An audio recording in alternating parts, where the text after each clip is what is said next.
feel that way? Absolutely. And you had Rick on, and I'll tell you what, I played in my college days, I played against Marcus Allen. I played against Mike Singletary. I played against Eric Dickerson. I played against John Elway. Rick Hundley was the greatest college football player that I ever personally saw with my own eyes. Well, that's an incredible compliment. I mean, obviously, he's in the College Hall of Fame, so there's some serious credibility to a statement like that. But that's an amazing statement. You came to Arizona, and he had been here a couple of years, but you were at a time when he was the guy. The 1982 and 83 seasons, he was an All-American. So you were on those teams. You had a big year in '83. I think you led the team in receiving that year. Talk a little bit about what he meant to the overall team and kind of how it was really trying to establish itself as a player in the Pac-10 at that time. Rick was the personification of our coach Larry Smith, which everything was about toughness. And we hadn't seen at that point in time, we hadn't really seen, at least in college, a 6'3", 240-pound linebacker that could sack the quarterback, that could drop into coverage, and that could make tackles on either side of the field, sideline to sideline. Because Rick was big, he was physical, he was fast, he was quick, which all those things led into like the amazing player he was. But what gets lost in his athleticism is how tough he was. He was just a very tough man. When you put that toughness mentality that was a key of Coach Smith's teams in an athlete like that, man, you've got a dangerous player on your team. Well, speaking of that, I don't know. Every time I see a replay of you playing, you get hit harder than heck. I know I would never have gotten up, but you'd get up, wipe it off, and come back. How difficult was that when you said, "Oh God, I got to get up"? Steve, you know what? It wasn't, and I'll tell you why. When you're surrounded by players who are bigger than you, faster than you, stronger than you, are more athletic than you, like I knew I had to find my role. If I wanted to play, if I wanted to get on the field and stay on the field, I had to have a role. And my role was that control receiver, that third down guy, and I ran a lot of routes, in the middle of the field.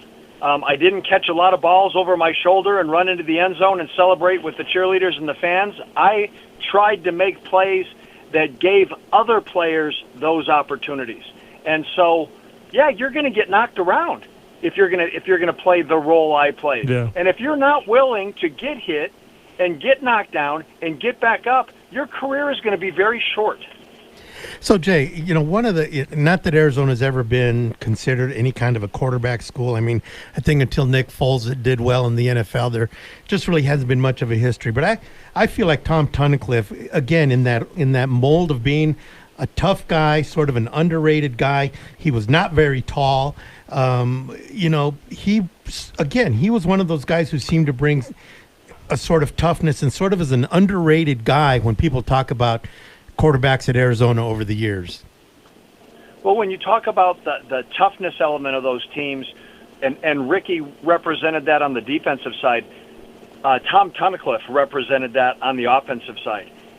He was a grinder. He wasn't going to shock anybody with athleticism, but he was a winner. He won games. People don't know this. Tom played for 2 years with a chronic stress fracture in his non-throwing wrist for 2 years.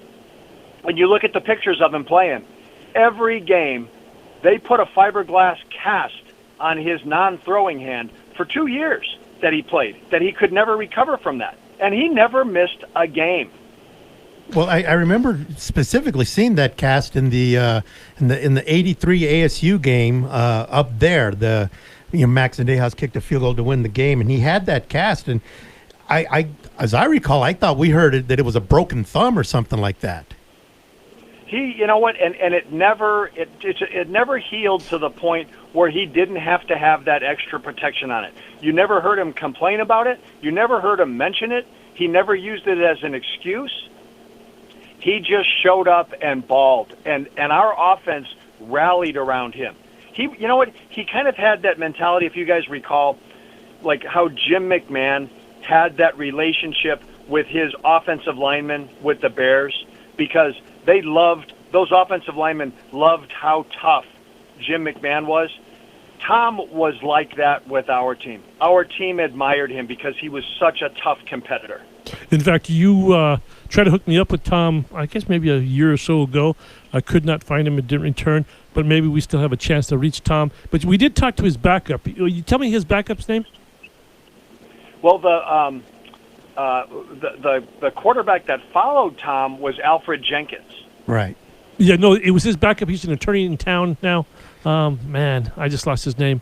But his backup, but maybe you weren't here yet, but the early 80s, who, he'd fill in and do a great job for him. But those days were fantastic because it, like Jay said yesterday, it kind of established who you were. Well, I can't remember who the backup quarterback was because once Tom Tunnicliffe got the starting job, like you said, Jay, he was in every game until he graduated.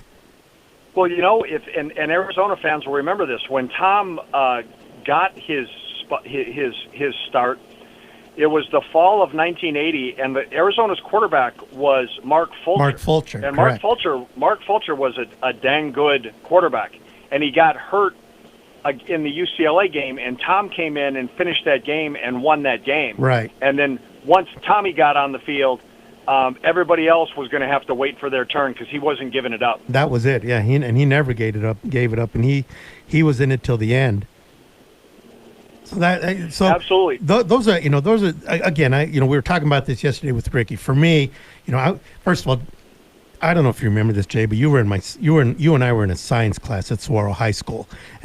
You were a freshman.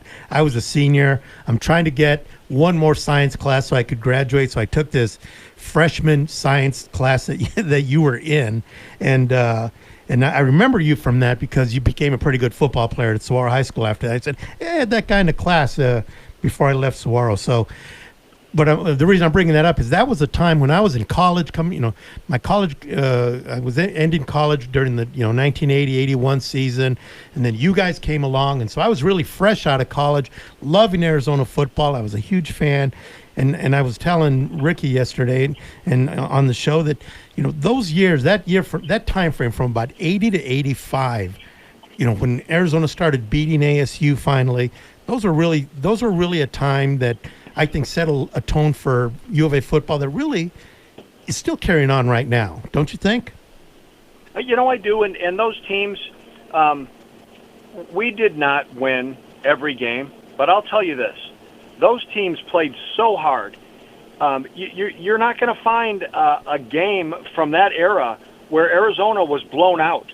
We were competitive with everyone. With everybody. We played everyone, to the wire. It was, did we win every game? No, we didn't, man. But and I think fans appreciate that. I think if you come to the game to watch your team play, to watch Arizona football, like, you want those kids to just compete and give you everything that they have. And then at the end, you'll be proud of their effort. And I believe the town was proud of our effort as much as it was of our success. So I'm thinking of the guy's name, Eric. Does Eric something he played in the Eric Thompson. He played in the USFL? Eric Thompson, yes. Eric Thompson, who is an attorney in town. And went to South Point High School, and was on the squad at that time. Super good guy, and a guy that I worked out with like after he was gone many times. I always loved to catch the ball. I was always looking for quarterbacks, and Eric was a guy that you could call at 2:00 in the morning, and he'd get up and show up and meet you out on the mall with his football. Yeah, so I wasn't losing. I just couldn't remember his last name. It's Eric Thompson. That's right. He's an attorney here. Played in the USFL for a cup of water, and that was about it. So Jay, I've got tall lefty gunslinger. Yes, Yep. yes. I'm gonna bring up a bad memory, Jay. Okay, because you were on that '83 team, and this one has always killed me. You were on that '83 team, was a top 5, had a top 5 ranking going into the season. Ricky was a senior, Tunnicliffe was a senior, Randy Robbins, very highly regarded. Got off to a really hot start, and then you guys went to Cal, and led like 26-3 or something like that, and then ended up tying the game. What the hell happened at Cal? That is a bad memory, but it is it's an important memory, especially now coaching. Arizona we were the number 3 rated team in America when we went to Cal, and we got this big lead. And the same thing that I tell my kids, you can never relax.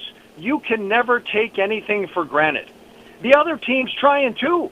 The other team's got good players too. Now, did we have some breaks, some bad breaks, some tough calls, a blocked kick, things like that? Yeah, that happens. That's part of football. But and in the end, no one cares. Excuses don't matter. In sports, you either win or you don't win. That's all that matters. It's funny. Cal has always been that team for Arizona. All the crazy, kooky, last-minute games. Well, in Cal, that was the same year, I believe. It might have been the year before. It might have been '82 when Cal was involved in that crazy finish with Stanford. Right, with the kickoff. Yeah. So the Cal coach was Joe Kapp. Right. So those old school football fans will remember Joe Kapp, who was another fighter, grinder, relentless competitor. And I think teams typically reflect the personality of their head coach. Right. And so Arizona reflected Larry Smith, but Cal reflected Coach Kapp as well. Right. Well, that Stanford game with that kickoff, that was where he came up with the saying, "The bear never quits." And then I remember that was in the newspaper story after they came back and tied that game against you guys. I just got to tell you, Jay, I was so mad that day. You have no idea how mad I was that you guys tied that game. And then it's sort of like, I don't know, it's like it knocked you, you guys weren't going to a bowl game because of the probation stuff. So it seemed like that sort of knocked you guys off your mark. You lost 3 games in a row, starting shortly after that. And the season kind of went, until you guys beat ASU, and then we all felt better. Well, and that '83 game up in Tempe, and Max kicking, a 45-something yard field goal with 3 seconds left in their house.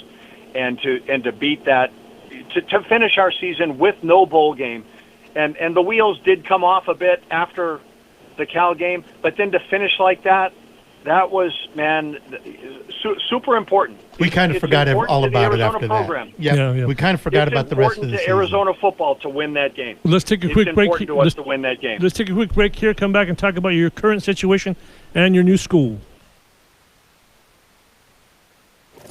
CBS News at the top and bottom of every hour. 1030 The Voice, Tucson's trusted local news and talk. This is a Bloomberg Money Minute. Stocks hit the brakes on concern that their comeback may have gone too far. The Dow Jones Industrial Average lost 300, the S&P dropped 25, the Nasdaq Composite rose 29. U.S. skies are about to get more crowded. American Airlines plans to take 140 jets out of storage next month as it restores part of its flight schedule. It had parked 435 planes and retired more than 100 others as the pandemic slashed travel. Plywood prices are soaring as businesses board up windows amid recent civil unrest. Industry researchers say prices are up as much as 22% since mid-April. Supplies were already tight as producers cut capacity just before the pandemic. Efforts to root out discrimination in the music industry are centering on one word, urban.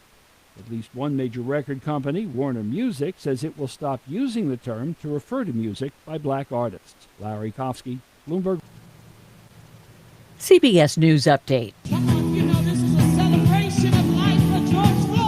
Hundreds of people turned out at a Houston church to remember George Floyd, the 46-year-old whose life ended during an arrest in Minneapolis. The Reverend Al Sharpton delivered a fiery eulogy. Until the law is upheld and people know they will go to jail. They're going to keep doing it because they're protected by wickedness in high places. Texas Congresswoman Sheila Jackson Lee reminded the mourners of the movement which is driving change across the country. I want to acknowledge those young marchers in the streets. Many of them could not be in this place. They are black and brown, they are Asian, they are white. They are protesting and marching, and I'm saying, as a mama, I hear your cry. CBS News Update, I'm Pam Coulter. These days, most families are concerned with having the right insurance coverage. Protecting your family, home, auto, and other valuable possessions can be challenging and sometimes expensive. Crest Insurance gives you flexible options and solutions while saving you money. Insurance is not one size fits all, and at Crest, we find the coverage that's best for you and your family. Visit us online at www.crestins.com or call us toll free at 888-881-5765. You wouldn't dive into a pool without knowing how deep it is. So why would you dig without knowing what's below? Underground utilities are buried all over Arizona. Accidentally strike one and you could be injured, or wipe out services like water, power, and internet. Call 811 or click Arizona811.com to have utilities marked first. It's free, easy, and it's the law. Remember, call 811 or click Arizona811.com. Sponsored by Arizona 811 in partnership with the Arizona Broadcasters Association and this station. This is Bill Buckmaster here at 1030 The Voice. We care about Tucson. Here are some things we can do together to keep our community safe. Wash your hands for at least 20 seconds. Avoid touching our faces outside of the home. When in public, please maintain a safe distance of 6 feet. Stay home if you're sick. Cover your mouth when you cough and avoid unnecessary trips into the public. We're in this together. Help us keep Tucson safe. 1030 The Voice. Trusted local news and talk. Trusted local news and talk. All day, every day. 1030 The Voice.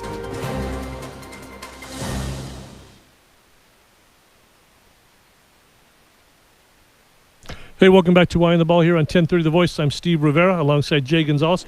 And on the phone we have new head coach at Tanque Verde High School. How does that sound? I'm loving it, and I am really enjoying it. I was thinking about this, during our break. I was very comfortable as a football player. I was very comfortable as a federal agent. I was very comfortable as an assistant for 10 years at South Point High School working for Dennis Benet. I'm uncomfortable as a head coach. But I tell my kids all the time, we have to learn how to be comfortable in uncomfortable situations. So it's a huge, huge challenge for me personally, as well as for my kids. Going into the job, Jay, what are the top 2 or 3 things that you feel are most important to you in terms of being a head coach, working with the kids or whatever it is? What are the things that matter most in terms of being a good head coach? Well, I think I have a plan. I didn't come into this blindly. We established our purpose, and our purpose was to change the football culture at Tanque Verde High School. They didn't win a football game last year. They're 5-35 over the last 4 years. So our purpose was to change the culture. Part of that is to establish communication. And when you have open communication, transparent communication with people, you develop trust. You develop two-way trust. I'm trying to develop trust in me from my players, and I need to trust them. And then when you have a purpose, and when you have open communication and you build trust, you're able to go solve problems together. And that's what football is. Football is problem solving. Your opponent is creating problems for you. How do you together, through communication, through that trust, and keeping an eye on your purpose, how do you go solve that problem? That's the big challenge for us. It doesn't hurt that you have an all-star lineup with a bunch of great assistant coaches. It's like the who's who of coaches. Well, I'll tell you what, I'm biased, but I believe that we've assembled the top high school football coaching staff in Southern Arizona. My assistant, associate head coach, my defensive coordinator is John Williams, who coordinated defenses for years at Sal Point and is another Saguaro grad. Bob Viadent is on our staff, the longtime Saguaro Santa Rita coach who's seen and done quite a bit in high school sports. I have some young coaches. My son, Jack, who played football at Chadron State, is coaching my receivers. His quarterback from college moved to Tucson, like in the blind, to coach our quarterbacks at Tango Verde. John Williams' son, Jay Williams, who played at Sal Point, was an all-state football player, went on and played at Brown, is going to help us on our defensive side. And then I've got some Arizona legends. You know, Van Brandon, who was on those Arizona teams. I remember that name. Defensive back. I remember that name. Van is with us, and he is a tough, smart coach. Jeff Keywell is our offensive line coach, who was played at Sabino High School. Was an All Pac-10 player at Arizona and played 5 years in the NFL with the Atlanta Falcons. And then David Adams. You know, everybody in this town knows who David Adams is. You know, he's coaching our running backs, and David was the epitome of toughness. And so all these coaches on my staff they're smart football coaches. They're good football coaches. But there's all different shapes and sizes and colors on this staff. The one common denominator is every one of those coaches is tough. And that is what we need to build at Tango Verde to find success, both this season and long term. We have to build toughness. That's so cool, Coach Viadent. Again, we go way back. I had him for a number of classes at Saguaro High School back in the day. So he, again, guy who's got a lot of experience. Some people might say he's just got a lot of miles. He's been around for a long time, but he's seen a lot of stuff. That's great that you've got him on your staff. Jay, we've got a caller, Ken, who wants to ask you a question. You good with that? I am. Ken, how are you doing? I'm great. I hope you all are well. Yes, thanks. What do you have? Anyway, Mr. Dobbins, I've followed you since you were on the U of A's football team. Was that in the mid-'80s? I can't remember exactly. Early to mid-'80s. Yes, sir. I was there 81 through 84, Ken.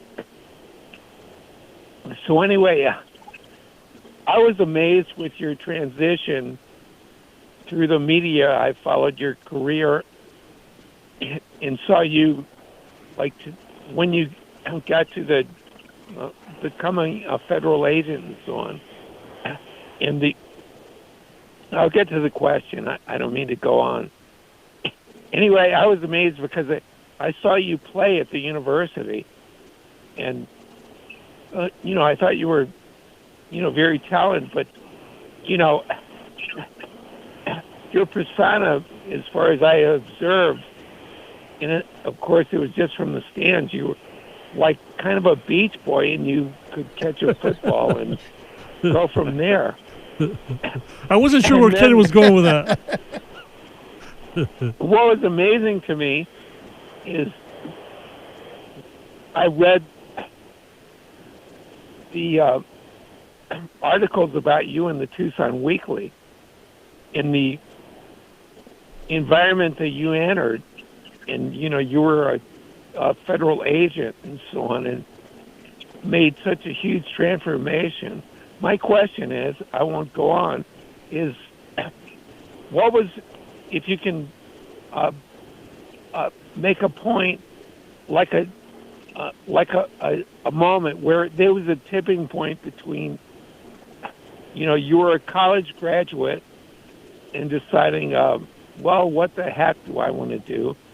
And you got into being I guess it was DA agent or whatever you were. Thanks, Ken. Go, Jay. Yes, sir. Well, thank you, Ken. And yet the transition from football into law enforcement was not a willing one for me. I wanted to continue to play football after college. And to be quite honest with you, I was a very good high school player. I was a good college player, and I was a terrible pro. I was not good enough, as hard as I tried, as hard as I worked, to play professional football. Those people, and I say this all the time. If you found the worst professional football team out there, and then if you found the worst player on their practice squad, that football player is an amazing football player. There's such an abundance of talent there. I wasn't good enough. I had to find something else to do. I had to find a new plan A. Well, and a lot of people tend to not ever find that. So I think you were fortunate that you did that. So, how does some of that, Jay, play into what you're going to be doing as a coach, and imparting some of this toughness on your players, and the things that you went through, which in a lot of ways, just none of us are ever going to experience that kind of stuff. But how can you bring that to your coaching and to the kids, to get them to understand the type of toughness you're going to be looking for? Jay, it's a continuance. The lessons I learned as a football player, I translated to my life as a law enforcement officer. The toughness, the recklessness, and now transitioning that into coaching.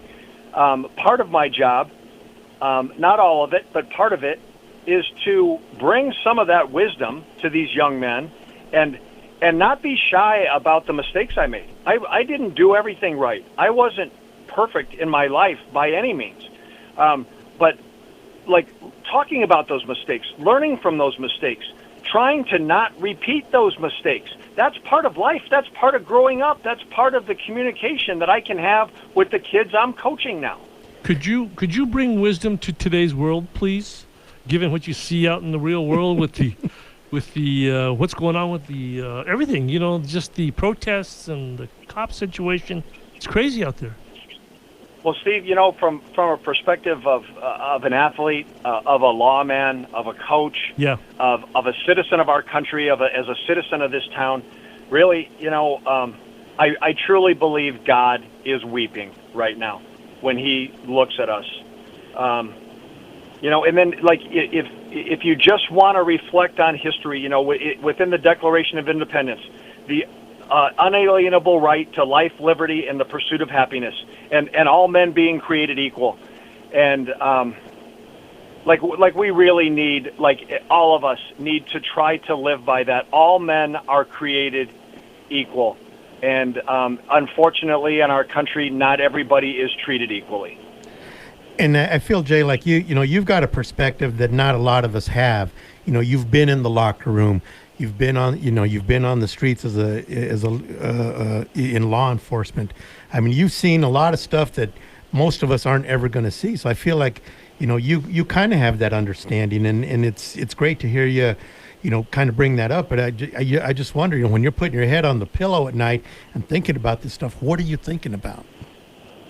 Well, Jay, I've had multiple conversations with ex-teammates over the last week with the unrest and everything that's going on, both black and white teammates, my brothers, my friends, and we feel like an advantage we have is having played team sports, right, and having to work alongside people that are different than you, that look different from you, that have different backgrounds from you, and then not only working alongside them, but towards a common goal, and then living with them.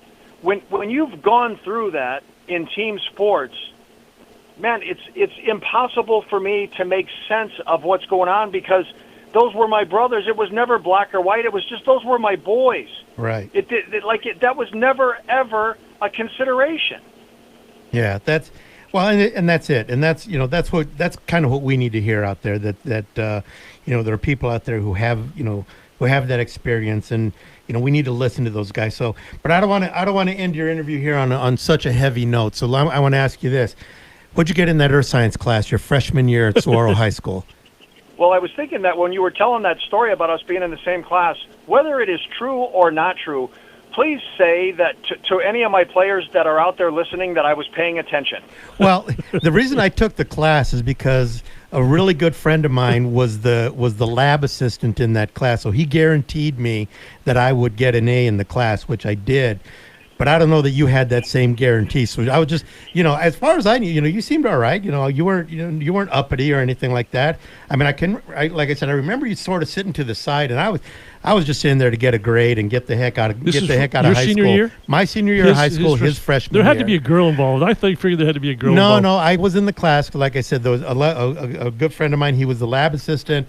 So, he, not that we cheated or anything like that, but he just kind of helped me along to make sure I was going to get a good grade in the class, which I did. But I don't know what you got. I don't know that you got the benefit of that. Well, and talking about trying to impart wisdom and trying to trying like for my new players, trying to help them avoid mistakes I made. I was never the greatest student. I should have, in hindsight, one of my regrets is I should have put more effort and energy into my classes. Now, I went to class every day. I was not a guy who was looking to get out of it, but you have to be there. You have to be there. So if you're there, be there. Be there, be present. Be a participant. Suck all that information up. Our teachers out there are amazing. We don't pay our teachers enough, and they are there trying to impart their wisdom, their knowledge to us.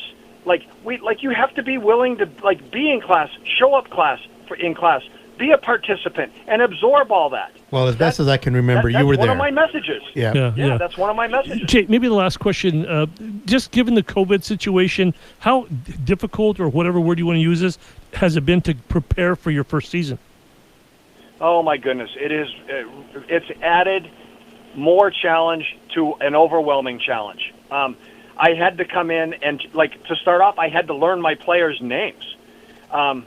So we started our program in the winter, then we were cut off by the virus shutdown, and so what we lost that spring period to insert terminology, to insert our schemes, to establish what our mantra is going to be, and so as a new coach, having lost all that, man, it's going to be the time frame that I have to work is so squeezed down now.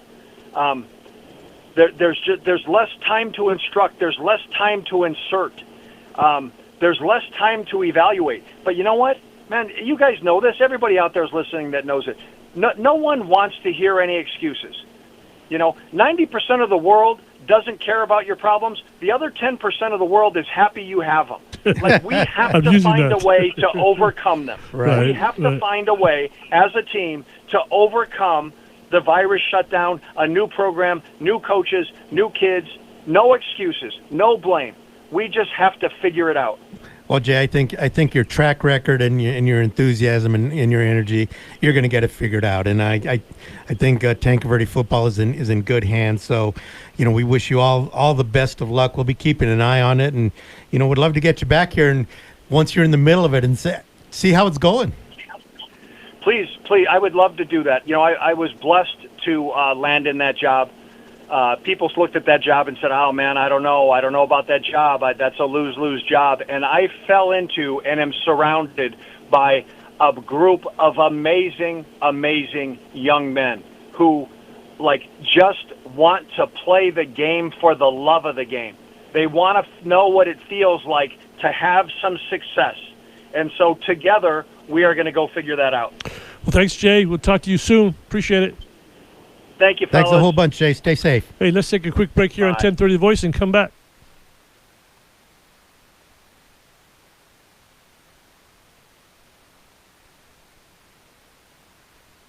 Listen to the live stream and find podcasts of your favorite shows at kvoi.com.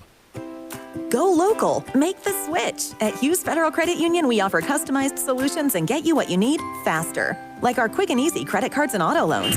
All done online from start to finish. Save time using mobile banking, bill pay, mobile deposit, and mobile pay with just a few clicks. Live large, accessing 30,000 plus surcharge-free ATMs and free debit card choices. Make the switch to Hughes today. Visit hughesfcu.org/switch. Certain restrictions apply, insured by NCUA. This is Bill Buckmaster. Coming up Wednesday during the noon hour, UA economic forecaster Dr. George Hammond. He'll have the fiscal year forecast. Also, the Buckmaster Show faith and spiritual contributor Dr. Robert Hendrickson. Buckmaster airing during the noon hour on Wednesday on 1030 Tucson's Voice for Trusted News Talk. We have worldwide live listening. Yes, we're always on buckmastershow.com. Trusted local news and talk. 1030 The Voice.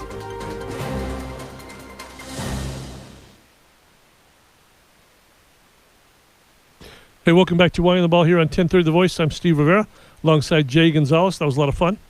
That was a lot of fun. Jay's always an enthusiastic conversation, very open, very honest. I think Tanque Verde is very lucky to have a guy like him to come and lead their program, and the people that he's bringing along with them. I mean, you better watch out for their football program. Things are gonna happen. It may not be right away, because you got, in the end, you got to have players. But I could see things happening. He's going to be loving it, and you can tell that he's just loving the idea of doing this. And when you've got people who want to do that, then it makes a difference. I want to try to transition in from there to the U of A football, because we're going to talk a lot about it tomorrow. Right. But we could tease it today. Well, sure. We've decided.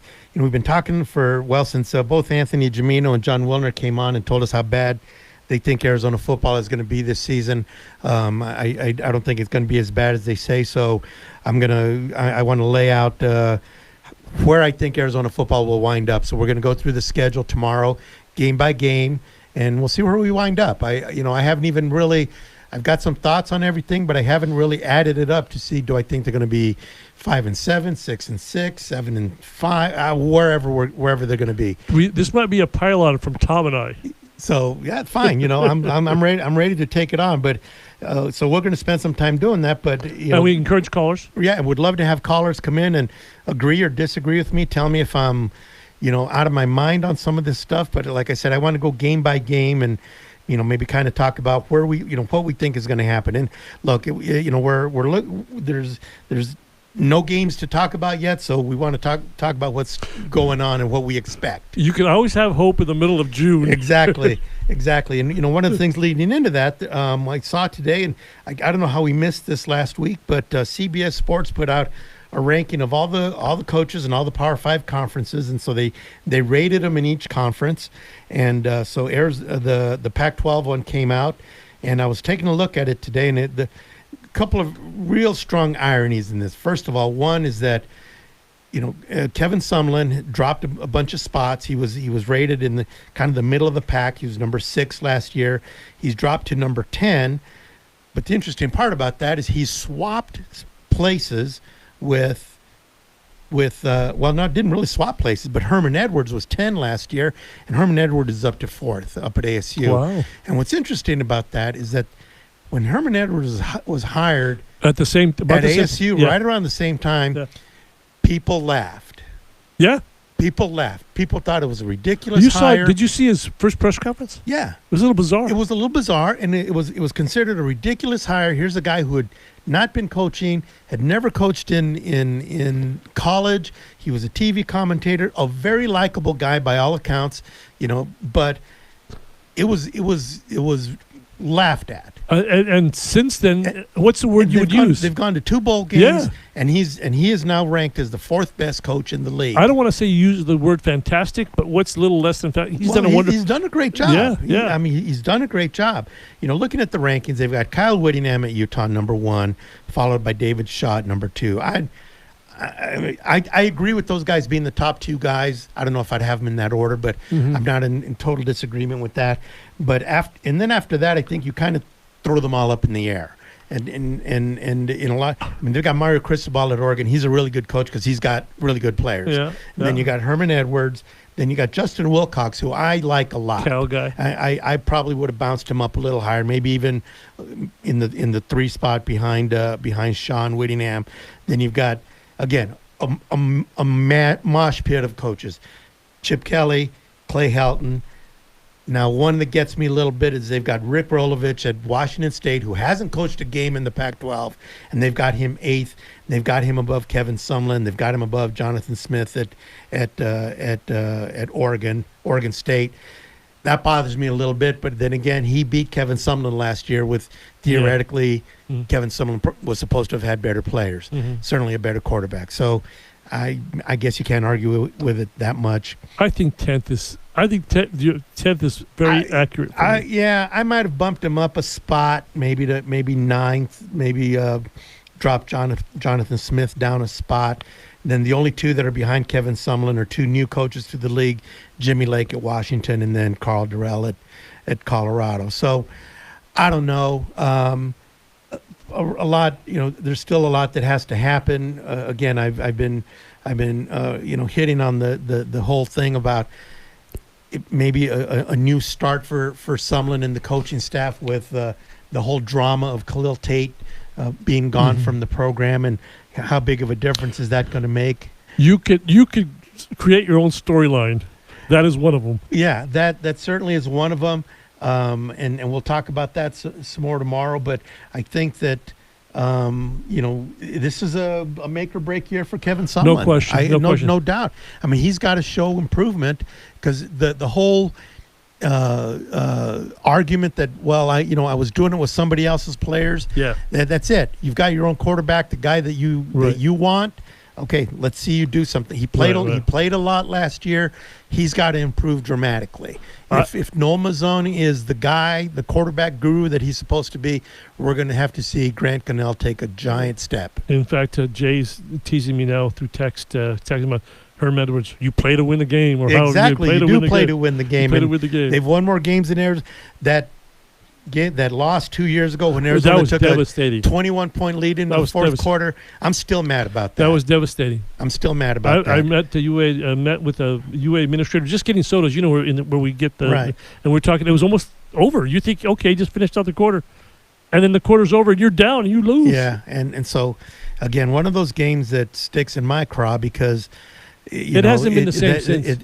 That never should have happened, and it did. Right. And I think that has sort of set a tone for how people feel about Kevin Sumlin and the coaching staff. Right. And UVA, you've been to the games. The crowd itself is not good. Even under this, it's not going to be any better. I think they're still suffering from a hangover from that game, which was now 2 seasons ago. I think there's still a hangover to that. I don't watch replays on Pac-12 Network of any of the games of the last couple of years. They're hard to watch because you think of where they ended up on the losses. But you did watch recently. Well, I watched the Oregon game from last year. And yesterday. Then the Khalil Colorado game. Oh yeah, well the Khalil Tate Colorado game. Yeah. So there was that, but it's the just good month of Khalil Tate. Oh man, so it's just we're gaining on the season.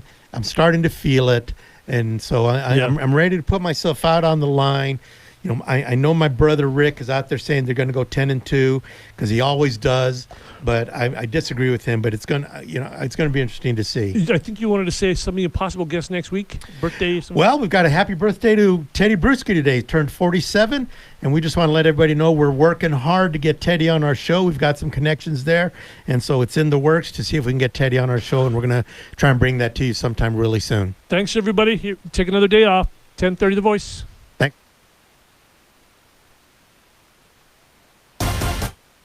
Cortero, AM 1030, the voice of Tucson. Trusted local news and talk. A Bustos me. This is CBS News on the Hour. Real news, real reporting. I'm Pam Coulter in Washington.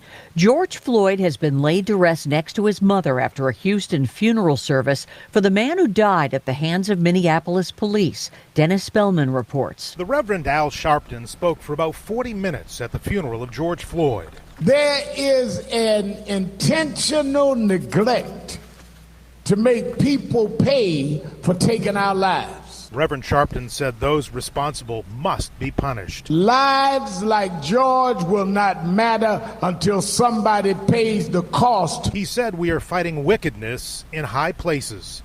Dennis Spellman for CBS News, Houston. The nation is grappling with issues of race and policing. Presumptive Democratic presidential nominee Joe Biden spoke to CBS's Norah O'Donnell about the issue. Do you believe there is systemic racism in law enforcement? Absolutely. But it's not just in law enforcement, it's across the board. It's in housing, it's in education, it's in everything we do. It's real. Good afternoon, everyone.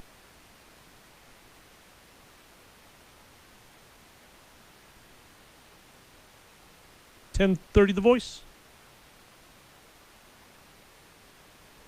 Time to update those old kitchen cabinets.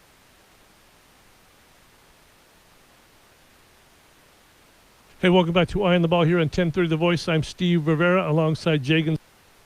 Current situation and your new school.